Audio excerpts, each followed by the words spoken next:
चलो बच्चा पार्टी आज शुरू करते हैं इलेक्ट्रिक करंट। लास्ट वीडियो में हमने जाना था चार्ज के बारे में जो कि इलेक्ट्रॉन और प्रोटॉन के द्वारा कैरी किया जाता है। क्योंकि इलेक्ट्रॉन और प्रोटॉन हर जगह मौजूद होते हैं, चाहे वो मेटल्स हो चाहे वो नॉन मेटल्स, ये सभी के अंदर प्रेजेंट होते हैं। जैसे यहाँ पे मैंने मेटल का एक टुकड़ा लिया है तो इसके अंदर भी सब एटॉमिक पार्टिकल होगा। यहाँ पे मैंने नॉन मेटल का एक टुकड़ा लिया है तो इसके अंदर भी सब एटॉमिक पार्टिकल होगा, मतलब इनके अंदर भी इलेक्ट्रॉन और प्रोटॉन होंगे।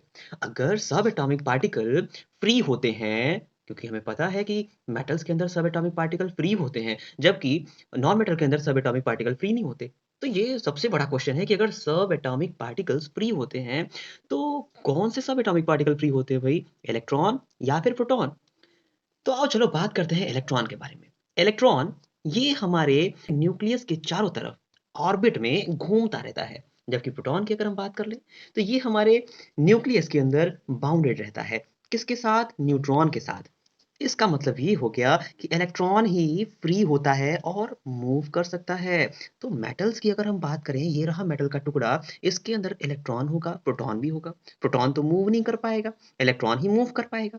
तो मेटल्स ऐसे मटेरियल्स होते हैं जिनके अंदर इलेक्ट्रॉन फ्री रूप में मौजूद होते हैं, मीन्स आराम से घूम सकते हैं, फ्लो कर सकते हैं। जबकि नॉन मेटल की बात करें तो ये एक ऐसे मटेरियल होते हैं जिसके अंदर कोई भी इलेक्ट्रॉन फ्री नहीं होता, मीन्स आराम से घूम नहीं सकता।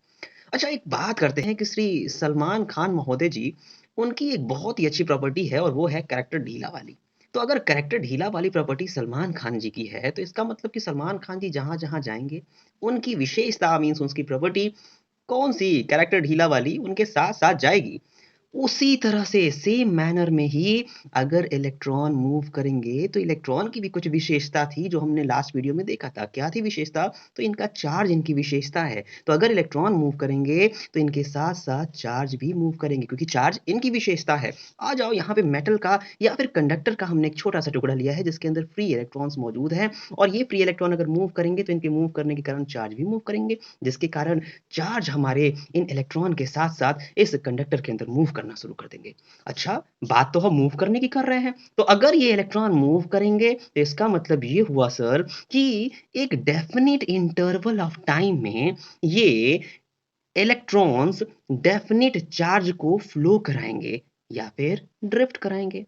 अब कुछ समय में अगर कुछ इलेक्ट्रॉन्स मूव कर रहे हैं चार्जेस के साथ साथ, तो अगर हम इनका रेट निकाल दें, इनकी मात्रा निकाल दें कि कितने समय में कितना चार्ज मूव कर रहा है, उसी को कहते हैं करंट या इलेक्ट्रिक करंट। अच्छा चलो भाई, अभी हमने जाना कि चार्जेस के मूव करने के रेट को ही करंट कहते हैं। आओ चलो मान लेते हैं कि चार्ज को हम क्यू से डिनोट कर लेते हैं, टाइम को हम स्मॉल टी से डिनोट कर लेते हैं, और करंट हमको पता है आई से डिनोट होता है। तो मैथमेटिकली हम ये कह सकते हैं कि I is equal to Q upon में टी। मीन्स करंट जो फ्लो होता है वो चार्ज और अपॉन टाइम के बराबर, मीन्स ये तो हमारा हो गया सीधे का सीधे रेट ऑफ फ्लो। तो एक बात हमेशा याद रखना, जब भी रेट निकालना हो टाइम से डिवाइड करना है। यहाँ हमें चार्ज का रेट निकालना था तो I will be equal to Q upon time, क्योंकि क्यू है चार्ज और इसका रेट मतलब अपॉन टाइम। हमने इलेक्ट्रॉन्स और उसके चार्ज और उसके द्वारा क्रिएट हुए इलेक्ट्रिक करंट के बारे में जानकारी प्राप्त कर ली, लेकिन अब थोड़ा फ्लो ऑफ इलेक्ट्रिक करंट जान ले कि इलेक्ट्रिक करंट फ्लो कैसे करता है। तो बहुत आसान है, यहाँ देखिए। जैसा कि हमें पता है कि हमारा इलेक्ट्रिक करंट उस समय से जाना जाता है जिस समय से इलेक्ट्रिसिटी डेवलप हुई, जिस समय से इलेक्ट्रिसिटी की खोज हुई, जो कि हमने पिछले वीडियो में जाना था कि आज से करीबन 700 बीसी पहले इलेक्ट्रिसिटी के बारे में हमने जानकारी प्राप्त कर ली थी। तो इसका मतलब ये हो गया कि बहुत पहले ही इलेक्ट्रिसिटी के बारे में हमें जानकारी मिल गई थी। उस समय लोगों को अभी चार्जेस के बारे में पता नहीं था। तो उन लोगों ने एक दूसरा ही अनुमान लगाया, कुछ अपनी थिंकिंग इस प्रकार से बना ली कि इलेक्ट्रिसिटी 2 तरह की होती है। अब क्या 2 तरह की इलेक्ट्रिसिटी मतलब क्या भई? तो उन्होंने माना कि एक नेगेटिव इलेक्ट्रिसिटी होती है और एक पॉजिटिव इलेक्ट्रिसिटी होती है। और अपने सुविधा के लिए उन्होंने ये बस बोल दिया कि हमारी पॉजिटिव इलेक्ट्रिसिटी ही फ्लो करती है, और इसी पॉजिटिव इलेक्ट्रिसिटी के फ्लो करने के कारण हमें इलेक्ट्रिसिटी अनुभव होती है या इलेक्ट्रिक करंट का अनुभव होता है। जिसके कारण आज भी हम लोग कन्वेंशनली मीन्स ट्रेडिशनली मीन्स सुविधा के अनुसार या फिर परंपरागत तरीके से आज भी हम ये एक्सेप्ट करके चलते हैं कि करंट का फ्लो पॉजिटिव चार्ज के फ्लो होने के कारण होता है। तो ये तो समझ में आई कहानी, क्यों पॉजिटिव चार्ज के फ्लो होने के कारण हम करंट को फ्लो करा रहे हैं। अच्छा ये बताओ कि क्या कभी पॉजिटिव चार्ज फ्लो होगा? तो अभी पीछे हमने देखा कि नहीं, पॉजिटिव चार्ज फ्लो नहीं होता, वो तो न्यूक्लियस में बाउंडेड होता है। फ्लो कौन होता है? इलेक्ट्रॉन फ्लो होते हैं। अच्छा नीचे आओ, नीचे भी क्लियर हो जाएगा सब कुछ। आओ चलो फिगर देखते हैं, अभी समझ में आ जाएगा कि हम वहाँ क्या कहना चाहते थे।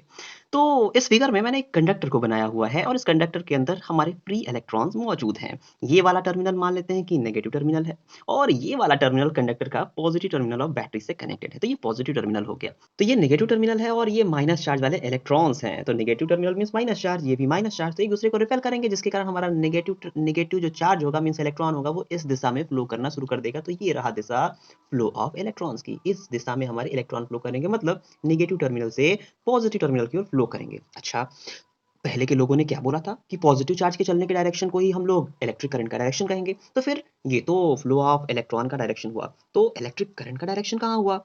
तो अगर इलेक्ट्रॉन इधर चल रहे हैं तो हमारे पॉजिटिव चार्ज किधर चलेंगे? तो ये हम मान के चलेंगे कि हमारे पॉजिटिव चार्ज ठीक इसके उल्टा दिशा में मीन्स इधर वाले दिशा में चलेंगे। हमारे पॉजिटिव चार्ज ठीक इसके अपोजिट डायरेक्शन में चलेंगे मीन्स इधर का डायरेक्शन हो गया हमारा फ्लो ऑफ इलेक्ट्रिक करंट का। मतलब इलेक्ट्रिक करंट कहाँ से कहाँ चलता है? ये पॉजिटिव टर्मिनल से नेगेटिव टर्मिनल के डायरेक्शन में चलता है, ठीक इलेक्ट्रॉन के फ्लो के अपोजिट दिशा में। तो अभी तक तो हमने करंट को देखा, करंट के बाद हमने उसके फ्लो होने के डायरेक्शन को देखा। अब आओ थोड़ा करंट की प्रॉपर्टीज को भी तो जान लें। सबसे पहली प्रॉपर्टी कि करंट है क्या भाई? तो it is the rate of flow of charge means Q upon T। ऐसा यूनिट क्या होती है इसकी? तो कैपिटल A या फिर AMPERE, एम्पियर किसके नाम पे पड़ी भाई? तो एंद्रे मैरी एम्पियर नाम के साइंटिस्ट के ऊपर ये इसकी ऐसा यूनिट पड़ी। तो एकदम सेम टू सेम एक फेमस क्वेश्चन, क्या ये जो हमने एम्पियर इस तरह से लिखा है, इस एसआई यूनिट के एम्पियर को इस तरह से भी लिख सकते हैं सर? तो बिल्कुल नहीं, इस तरह से एकदम नहीं लिख सकते। क्यों भाई? क्योंकि ये तो नाम हो जाएगा एंद्रे मैरी एम्पियर का। लिखने का सही तरीका यही है, सभी वर्ड्स को स्मॉल लेटर में लिखो या फिर केवल एक पहले अक्षर को कैपिटल लेटर में लिख दो। करंट जो होती है स्केलर क्वांटिटी होती है। अगर ये स्केलर क्वांटिटी है तो इसके पास केवल और केवल मैग्नीट्यूड है। और अगर हमें डिफाइन करना हो 1 एम्पीयर करंट को तो कैसे डिफाइन करेंगे? तो 1 कूलम अपॉन 1 सेकंड मींस अगर किसी एक कंडक्टर से 1 कूलम ऑफ चार्ज, कितना charge? 1 coulomb of charge 1 second में जाता है तो इतने चार्ज जो 1 सेकंड में गए हुए हैं ये मिलके 1 एम्पीयर करंट का फॉर्मेशन करते हैं। समझ में आया कि नहीं? आगे बढ़ते हैं। It flows due to the flow of electron. सबको पता है, आपको भी पता है कि ये इलेक्ट्रिक करंट तभी फ्लो करेगी जब इलेक्ट्रॉन फ्लो करेंगे। कन्वेंशनली सुविधा के हिसाब से या फिर ट्रेडिशनल वे में या फिर हम लोग कह सकते हैं कि परंपरागत तरीके से हमने ये माना है कि हमारा करंट जो होता है ये फ्लो करता है ठीक उल्टी दिशा में। जिधर हमारा इलेक्ट्रॉन फ्लो करे उसकी ठीक उल्टी दिशा में हमारा करंट फ्लो करता है। फॉर एग्जांपल अगर इलेक्ट्रॉन इधर फ्लो करेगा तो हमारा करंट इधर फ्लो करेगा। आई बात समझ में? अच्छा, इट्स मैग्नीट्यूड, जो करंट का अगर हमें मैग्नीट्यूड नापना हो, करंट कितना फ्लो कर रहा है किसी सर्किट में इसको नापना हो, तो उसको नापने के लिए हमारे पास एक डिवाइस है जिसका नाम है एमीटर। एमीटर का रेजिस्टेंस बहुत लो होता है और इसको हम लोग अपने सर्किट के अंदर सीरीज में कनेक्ट करते हैं। अच्छा, एक और डिवाइस है जिसके बारे में मैं आपको बताना चाहता हूँ, जो जो करंट के मैग्नीट्यूड और साथ ही साथ जिस ओर करंट बह रहा है, ड्रिफ्ट कर रहा है, इसको भी ये नापता है। और इस डिवाइस का नाम है गैल्वेनोमीटर। तो गैल्वेनोमीटर करंट की मात्रा के साथ साथ किस ओर करंट जा रहा है इसको भी दिखाता है। ये गैल्वेनोमीटर का भी रेजिस्टेंस लो होता है और इसको भी हम सीरीज में ही कनेक्ट करके रखते हैं। अच्छा, एक बात आपको और बताना चाहता हूं मैं कि इंसुलेटर्स जो होते हैं ना, ये इंसुलेटर्स को हम चार्ज कर सकते हैं मींस उसको रब करके उसके ऊपर चार्ज का फॉर्मेशन कर सकते हैं। इट कैन बी चार्ज्ड, लेकिन इनके अंदर फ्री इलेक्ट्रॉन ना होने के कारण इनके अंदर करंट का फॉर्मेशन नहीं होता है। सेमीकंडक्टर की बात कर लें, इनके पास कुछ फ्री इलेक्ट्रॉन्स होते हैं जिसके कारण इनके अंदर करंट का फॉर्मेशन होता है। कंडक्टर्स की बात कर लें तो इनके पास बहुत सारे फ्री इलेक्ट्रॉन होते हैं जिनके कारण इनके अंदर करंट भी बहुत ज्यादा फ्लो करता है। आप लोगों के लिए एक बहुत अच्छा क्वेश्चन। चलो भाई, इंसुलेटर को जान लिया, सेमीकंडक्टर को जान लिया, कंडक्टर को जान लिया कि करंट फ्लो करता है कि नहीं करता। आप बताओ इसके बारे में कि आपका क्या ख्याल है सुपर कंडक्टर के बारे में? इसके अंदर करंट फ्लो करता है कि नहीं करता है? कमेंट करके जल्दी बताओ मुझे। Thank you.